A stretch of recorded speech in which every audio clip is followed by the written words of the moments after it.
ഒരു വ്യക്തി തൗഹീദ് അംഗീകരിക്കുന്നതോടുകൂടി, അതായത് ഏകദൈവ വിശ്വാസം സ്വീകരിക്കുന്നതോടുകൂടി അയാളിൽ ഏറ്റവും ആദ്യം നിർബന്ധമാകുന്ന കർമ്മമാകുന്നു നമസ്കാരം നിലനിർത്തുക, നമസ്കാരം നിർവഹിക്കുക എന്ന് പറയുന്നത്. പിന്നീട് അത് അയാളിൽ നിന്ന് ബോധം മറയുന്നത് വരെ അയാൾക്ക് നിർബന്ധമാണ്.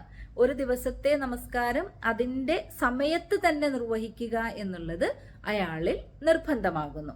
എന്നാൽ ഇസ്ലാമിലെ മറ്റ് കർമ്മങ്ങൾ എടുത്തു നോക്കുകയാണ് എങ്കിൽ, ഇപ്പോൾ നോമ്പ്, റമദാൻ മാസത്തിൽ അയാൾക്ക് ആരോഗ്യ പ്രശ്നമുണ്ടാകുന്നു, അല്ലെങ്കിൽ അയാൾ യാത്രയിലാകുന്നു, ആ സമയങ്ങളിൽ അയാൾക്ക് എന്ത് ചെയ്യാം? ആ നോമ്പ് മറ്റ് മാസങ്ങളിൽ അനുഷ്ഠിക്കാം, അതായത് നോറ്റ് വീട്ടാനുള്ള അനുവാദമുണ്ട്.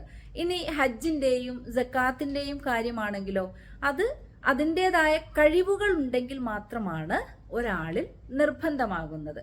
എന്നാൽ നമസ്കാരത്തിന്റെ കാര്യം രോഗിയാണെങ്കിലും യാത്രയിലാണെങ്കിലും ഒക്കെ ആ നമസ്കാരം ആ സമയത്ത് നിർവഹിക്കുക, ആ ദിവസം തന്നെ നിർവഹിക്കുക എന്നുള്ളത് നിർബന്ധമാണ്. അതിൽ അയാൾക്ക് എന്ത് കൊടുത്തിട്ടുണ്ട്? റബ്ബ് ഇളവ് കൊടുത്തിട്ടുണ്ട്. ഒന്നുകിൽ ചുരുക്കി നമസ്കരിക്കാം, അല്ലെങ്കിൽ അയാൾക്ക് 2 നമസ്കാരങ്ങളെ കൂട്ടി നമസ്കരിക്കാം. ഇനി നിൽക്കാൻ കഴിയാത്ത ഒരാളാണ് എങ്കിൽ അയാൾക്ക് ഇരുന്ന് നമസ്കരിക്കാം.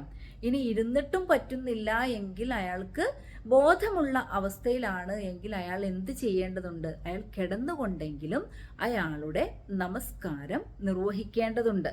അതാണ് ഇസ്ലാമിന്റെ നെടും തൂണാകുന്നു നമസ്കാരം എന്ന് പറയാനുള്ള കാരണം. ഇബ്രാഹിം അലൈഹിസ്സലാമിന്റെ മനോഹരമായ ഒരു പ്രാർത്ഥന പടച്ച റബ്ബ് സൂറത്തു ഇബ്രാഹിമിലൂടെ നമ്മെ പഠിപ്പിക്കുന്നുണ്ട്.